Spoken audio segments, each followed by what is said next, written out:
테고요. 주시고 그리고 이진숙 위원장님 앞으로 잠깐 와주시죠. 같은 법도 강자에게 솜방망이이고 약자에게는 철퇴입니다. 같은 법도 강자에게는 성공의 기회이고 약자에게는 족쇄입니다. 네, 뭐 명언이죠.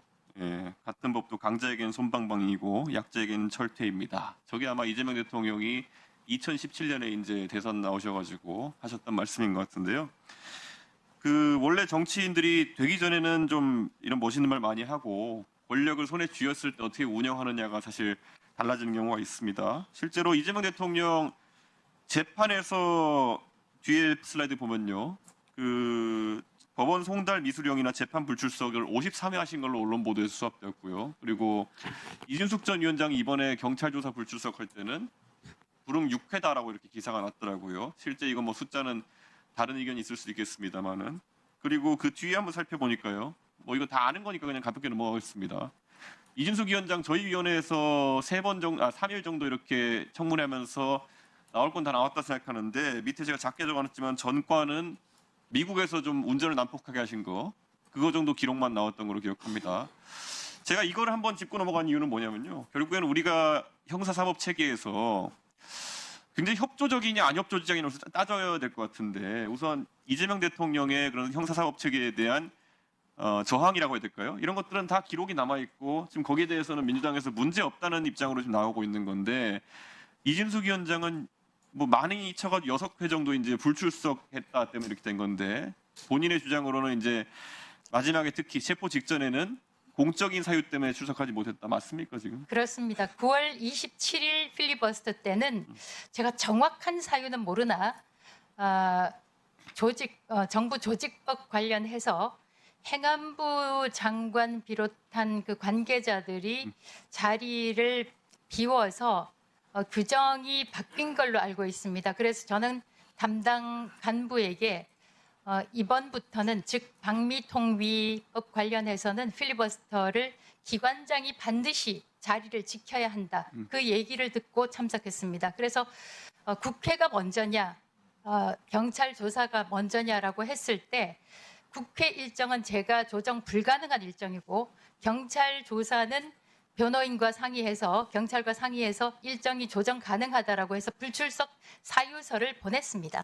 이게 이상한 게 이제 보통 이렇게 긴급 체포가 되게 된다고 하면은 아니 영장에 체포가 되게 한다면은 많은 사람들이 생각하기에 그 다음 절차를 수사기관에서 아마 진행할 것이다. 이번에 전 국민의 이목이 집중돼 있기 때문에 그 다음에 뭐 형사사법 절차 구속이라든지 아니면은 또 기소까지 빠르게 가지 않을까를 생각했는데 추가로 출석 요구를 받으신 걸로 지금 알려져 있습니다. 그렇습니다. 응하실 겁니까? 저는 응할 것입니다. 응할 것인데 지난번에 체포 적부심에서 담당 판사가 충분히 조사가 이루어졌다 이렇게 하면서 저에 대해서 더 이상 체포 구금의 필요성이 없다라고 해서 저를 풀어주라고 했는데 충분한 조사가 이루어졌다고 판사가 판단했지만 아마 경찰에서는 추가 조사가 필요한 걸로 판단을 했던 모양입니다. 그래서 전 조사에 응할 예정입니다. 예, 감사합니다. 최성준 위원장님 앞으로 잠깐 드리겠습니다. 예, 오늘 뭐 네이버 뉴스 관계에서 질문 드린 것 중에 댓글 관련해서 조금만 질문 드리려고 합니다. 이게 뭐 담당 분야가 아니시긴 하지만 네. 뭐 정책 관련 사안이고 법률가시니까 질문을 드리고자 합니다.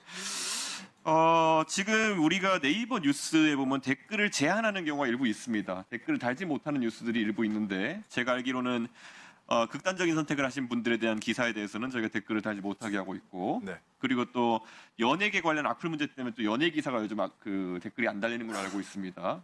그런데 물론 이제 표현의 자유도 중요하고 하지만은 거기서 일정한 그런 사회적 필요에 따라 제한하는 경우가 있는데 최근에 저희 과방위의 청원소위에도 그렇고 댓글 관련 민원들이 많이 들어오는 편인데 한번 지적해 보고 싶은 건 최근에 페이스북이나 이런 것에 대해서 해외 다른 나라들 선거에 있어가지고 타국의 적대적 의도를 가지고 타국의 정보기관이라든지 아니면 타국의 일정한 세력이 정치 관련 그 댓글이나 이런 걸 달아가지고 문제된 경우가 있었습니다. 그래가지고 저는 네이버 측에 한번 여쭤보고 싶은 것이 한 공직선거 기간 그러니까 그 며칠 동안이라도 정치 뉴스에 대해서는 내국인만 달 수 있도록 하는 것이 기술적으로 가능한지, 그리고 그것에 대해서 법적 검토를 할 수 있는지를 여쭤보고 싶은 것이, 지금 우리가 이런 것을 통계를 요청하고 그러면은 대부분 속지주의에 따라 가지고 IP가 해외 IP냐 아니면 국내 IP냐 정도를 따지시는 것 같은데, 사실 저는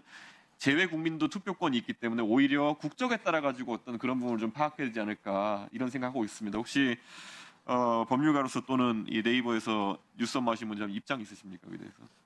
제가 지금 이제 맡고 있는 업무가 네이버에서 이제 뉴스제휴위원회 위원장을 맡고 있어서 예. 지금 질문하신 댓글 부분은 사실 뉴스제휴위원회 업무하고 직접 관련은 없습니다만은 제가 그 전에 설명 들은 거로는 조금 전에 이제 말씀하신 것처럼 IP 주소 위치가 아니고 예. 국적을 파악을 해가지고 이제 그 댓글에 대한 제한을 하자는 말씀 취지로 이제 들었습니다. 근데 그게 쉽지는 않다라는 얘기를 얼핏 들은 것 같기는 합니다만은 지금 말씀하신 취지를 그것도 뭐 뉴스에 대한 댓글의 문제이기 때문에 제가 네이버 측에 전달을 해가지고 지금 말씀하신 취지가 잘 반영될 수 있는 방법은 없는지 검토해 보도록 하겠습니다.